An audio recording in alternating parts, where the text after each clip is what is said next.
insuflar naquele que já tem o hábito de comer, a comer mais. E provocar desarranjos, não é? Orgânicos. Não é? E assim como faz isso com a comida, pode fazer com outras coisas, de tal sorte que eu posso lesar o meu corpo sob ação obsessiva. Antes do físico, começa a ter algumas sintomatologias que ficam parecendo imaginárias, que a psicossomática já contempla isso em termos de saber que tem a ver com o estado emocional da pessoa. Depois de um tempo, começa a alterar não só a função, mas também a estrutura. Então é a doença psicossomática, até que pode causar doenças degenerativas, ou seja, com uma certa irreversibilidade, entre elas o câncer, uma série de outras doenças. Então é possível sim que no processo obsessivo você tenha doenças só a nível de sintoma, depois a nível de disfunção do órgão e depois a nível de desestruturação do órgão. Isso é possível.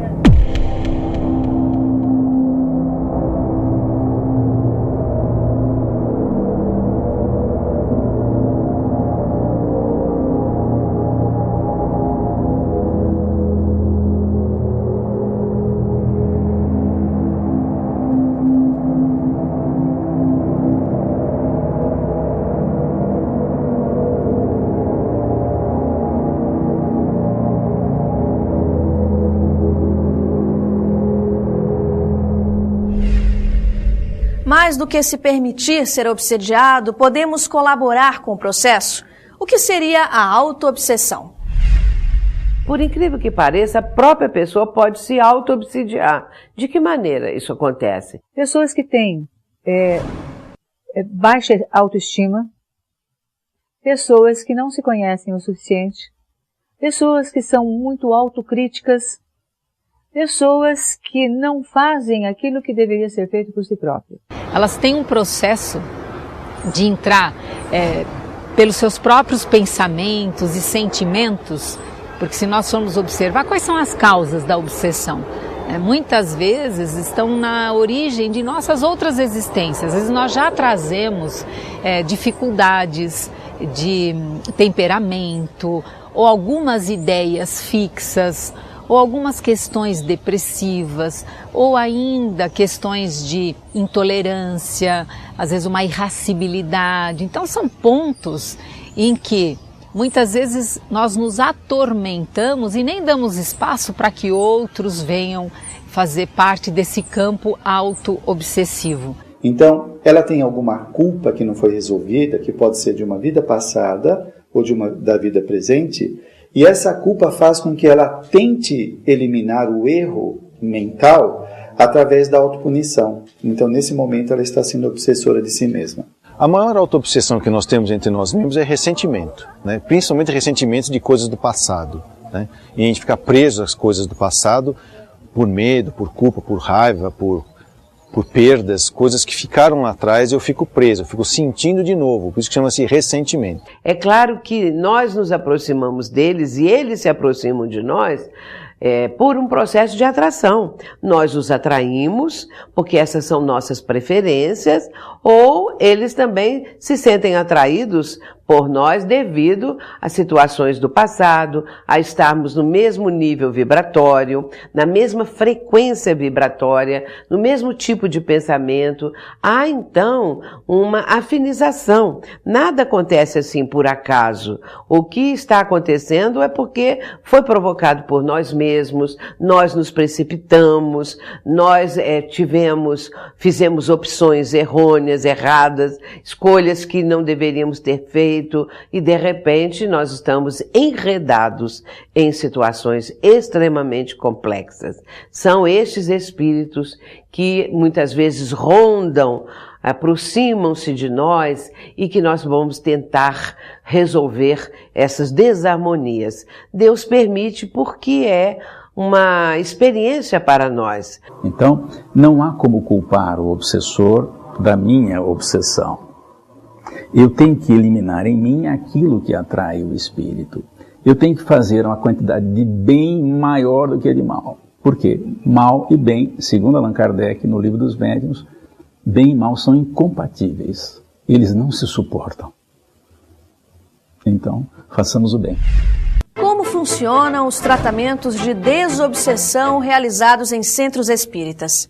E para interromper um caso de obsessão é preciso que ambos se libertem, obsessor e obsediado?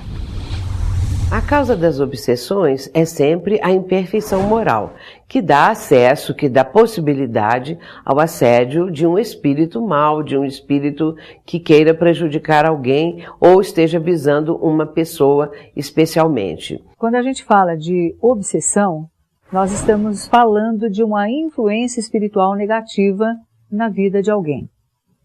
Essa influência espiritual negativa, ela pode ser evitada através do autoconhecimento. Mas a gente vive um momento em que o autoconhecimento é muito pequeno. As pessoas não se conhecem o suficiente até para saber o que é a sua mente e uma mente externa. Então, uma coisa que é muito importante é sermos mais observadores de nós mesmos. O que eu ando pensando? Eu tenho clareza, eu tenho consciência do que eu penso? Quais são os meus pensamentos? E os meus sentimentos? Eu sei dar nome, eu compreendo o que eu estou sentindo, eu percebo se existe uma coerência em que o que eu sinto e o que realmente está acontecendo, as lições que a vida me traz todos os dias. Então, quando eu sou um observador, uma observadora de mim mesmo, eu já tenho aí uma dificuldade de ter uma interferência. Esse é o vigiar que Jesus dizia. Porque às vezes nós somos, mas vigiar como? É isso mesmo, é ser observador de si próprio. Por quê? Ele vai pegar as tendências que o indivíduo tem, comportamentos fracos, conflitos, perturbações, e começa a atuar com as suas ideias nessa área nevrálgica da personalidade e começa a levá-lo a ter comportamentos que nem sempre ele quer. É claro que ele está aproveitando a tendência da pessoa, mas ele vai potencializar isso.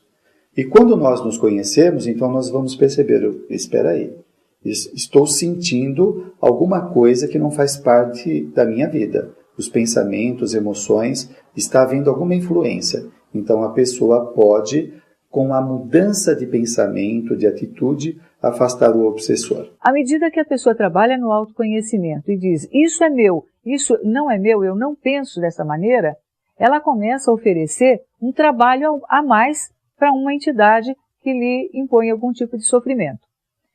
E aí a entidade tem duas alternativas. Ou ela fica e aprende, ou ela acaba se distanciando ou montando outras estratégias para poder obsidiar alguém. O obsessor, via de regra, sofre mais do que o obsidiado, porque o processo de vingança não lhe traz paz. Pelo contrário, enquanto se vinga, ele está o tempo todo rememorando aquele momento em que sofreu as atrocidades que hoje este que é a vítima lhe propiciou. Portanto, o obsessor necessita também ser libertado dessas ideias fixas, desse propósito de vingança, para seguir um rumo novo, enquanto que o obsidiado, por sua vez, vai também retomar a sua jornada evolutiva com melhores condições. As nossas possibilidades de correção e de evolução, elas estão no presente, no hoje. Então, todo o processo, inclusive terapêutico, uma psicoterapia visa trazer o quê? O paciente para o momento atual, para hoje. Porque hoje, através de uma nova reflexão, é que ele vai entender, vai eliminar a culpa e auxiliar até no processo de crescimento da entidade que também ficou para trás, que vai ser obrigada, de alguma maneira, a entrar em contato com essa nova visão dos fatos, vai começar a trabalhar o perdão, o outro vai começar a trabalhar a culpa e é possível que esse processo, então, seja transformado. E se você sentir necessidade também, buscar o tratamento espiritual. Então, buscar na casa espírita ou buscar na sua religião essa conexão.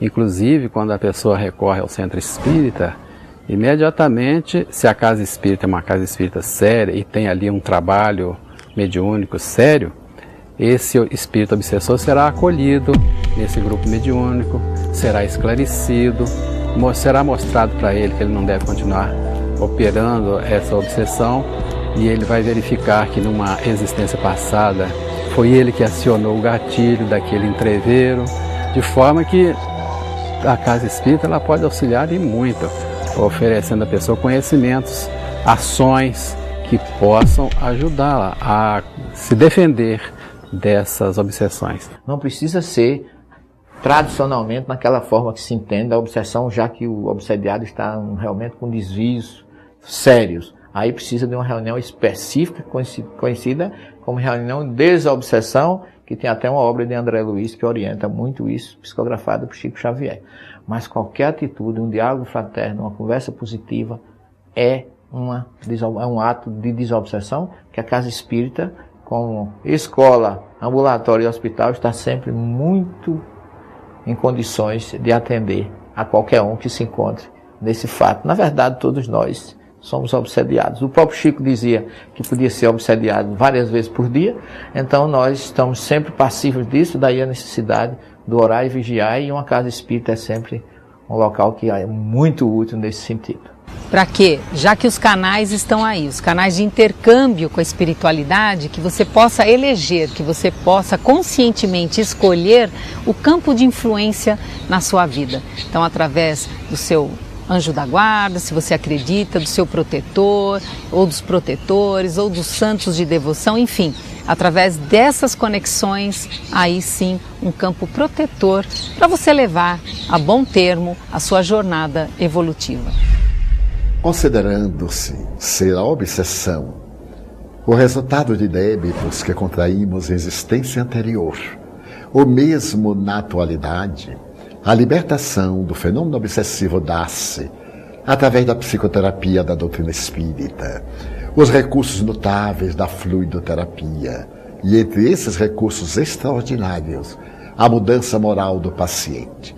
Quando o paciente transforma-se para melhor, eis que aquele que era sua vítima e agora se apresenta na condição de algoz, também muda de comportamento, porquanto dá-se conta que aquele erro foi o resultado de um momento infeliz. As obsessões têm por finalidade chamar-nos ao reto caminho do dever, a convidar-nos à reflexão profunda em torno dos nossos atos, tudo aquilo que infringe as leis, que entra em choque contra os códigos soberanos da vida, constituem delitos, e nem sempre as suas vítimas estão dispostas a perdoar-nos, o que no futuro dá lugar aos transtornos de natureza obsessiva. Mas também temos o direito de reabilitarmos-nos. Se nós ofendemos, pedimos desculpa, mas se o outro não está disposto a desculpar-nos, nós trabalhamos pela renovação moral e nos dedicamos à prática do bem. A suave e doce misericórdia do Senhor vem até nós, abrindo-nos as portas à saúde. Toda obsessão tem cura, seja ela obsessão simples, seja ela no segundo grau, a fascinação, ou esteja em cursa naquela condição terrível da possessão, que Allan Kardec chama subjugação. O paciente tem lucidez e pode recuperar-se pela sua transformação moral para melhor, conforme Quizarado e o Livro dos Médiuns, no capítulo 23 das obsessões. Ficou com vontade de saber mais ou tem dúvidas sobre outros temas? Acesse o site e aproveite nosso arquivo de programas. Eu te espero no próximo Transição.